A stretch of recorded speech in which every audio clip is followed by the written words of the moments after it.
আসসালামু আলাইকুম সবাইকে। এই ভিডিওতে আমরা বাস্তব উদাহরণের মাধ্যমে ফাংশনের ডোমেইন, কোডোমেইন এবং রেঞ্জ কাকে বলে সেটা আলোচনা করব। সো প্রথমেই মনে করো যে আমার কাছে তিনজন স্টুডেন্ট ম্যাথমেটিক্স প্রাইভেট পড়ে এবং তাদের নাম হচ্ছে এ, বি এবং সি। ঠিক আছে। তো আমি ভাবলাম যে তার আদৌ ফাংশন ভালো বোঝে কিনা সেটার জন্য আমি তাদের একটা এমসিকিউ এক্সাম নিব। সো একটা এমসিকিউ এক্সাম 5 নাম্বারের পরীক্ষা নিব। তো এই পরীক্ষায় যেহেতু 5 নাম্বারের মধ্যে পরীক্ষা, তাহলে সে কি কি পেতে পারে? সে হচ্ছে 1, 2, 3, 4, 5, অথবা সে 0 পেতে পারে। অ্যাবসেন্ট হলেও তাকে আমি 0 মার্কস দিব। সো এরকম যদি হয়, এরপর আমি যদি কিনা পরীক্ষাটা নিয়ে ফেলি, মনে করো আমি হচ্ছে একটা এক্সাম নিলাম এবং এই এক্সামটা কাদের উপর হচ্ছে? স্টুডেন্টদের উপর, এবং এক্সামে অ্যাটেন্ড করে তারা আসলে কি পাবে? একটা মার্কস পাবে। অলরাইট। মনে করো স্টুডেন্ট এ পরীক্ষায় পেল 1 নম্বর, ঠিক আছে।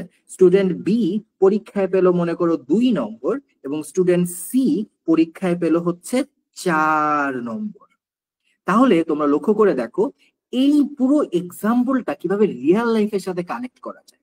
আমরা এই যে স্টুডেন্টের সেট, অর্থাৎ প্রথম যে সেট, এই জিনিসটাকে আমরা বলি হচ্ছে ডোমেইন। ঠিক আছে।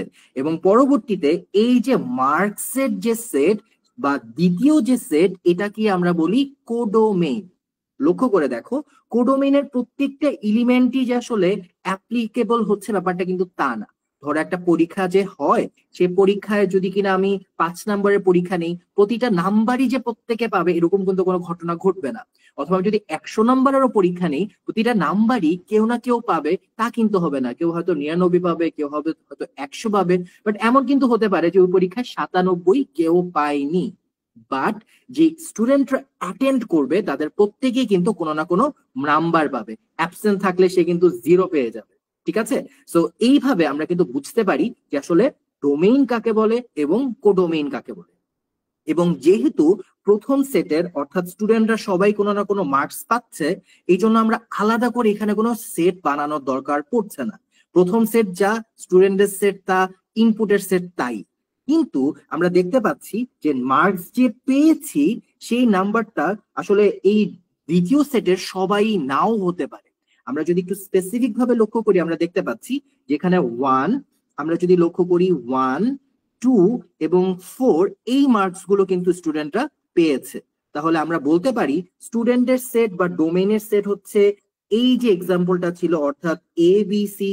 আমরা বলতে পারি রেঞ্জ বা যে নাম্বার গুলো স্টুডেন্টরা পেয়েছে সেই সেটটা হচ্ছে, নাম্বারের সেট হচ্ছে 1, 2, 4, হুইচ ইজ রেঞ্জের সেট। ঠিক আছে। আর এই যে দুইটি সেটের মধ্যে সম্পর্ক, অর্থাৎ স্টুডেন্ট এবং মার্কস, এই দুটি সেটের মধ্যে যে সম্পর্ক সেটাকেই বলা হচ্ছে ফাংশন। এবং প্রথম সেটটাকে বলা হয় ডোমেইন, দ্বিতীয় সেটটাকে বলে কোডোমেইন। অলরাইট। এবং এই কোডোমেইনের মধ্যে যেগুলো আসলে প্রথম সেটের সাথে কানেক্টেড হচ্ছে সেই এলিমেন্ট গুলাকে বলা হয় রেঞ্জ। অলরাইট। এবার আমরা ফাংশনের দুটো ফাউন্ডেশন, একদম ফান্ডামেন্টাল দুটো টপিক একটু রিক্যাপ করি।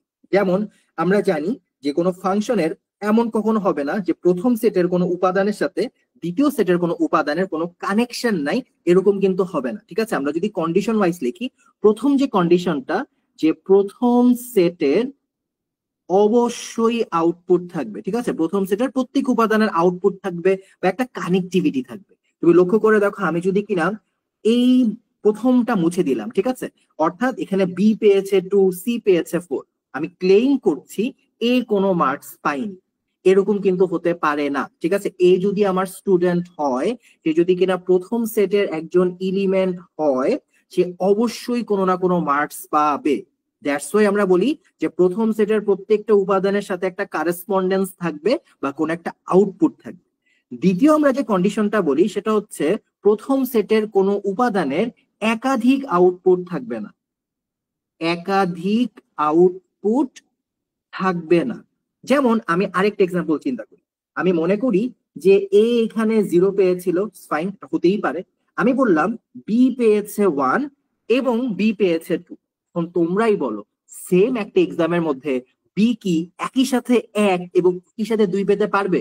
আশা করি তোমরা নিজেরাই বুঝতে পারছো যে না, এটা আসলে কোনোভাবেই সম্ভব না। বি একই সাথে দুটা মার্কস কিন্তু পাবে না। তাহলে আমরা এই রিয়েল লাইফ এক্সাম্পলের মাধ্যমেই কিন্তু বুঝতে পারছি ফাংশন কাকে বলে, ডোমেইন কাকে বলে, কোডোমেইন কাকে বলে এবং রেঞ্জ কাকে বলে, এবং কোন কোন শর্তে এই দুটার সেটের সম্পর্ক বা রিলেশন ফাংশন হতে পারবে না।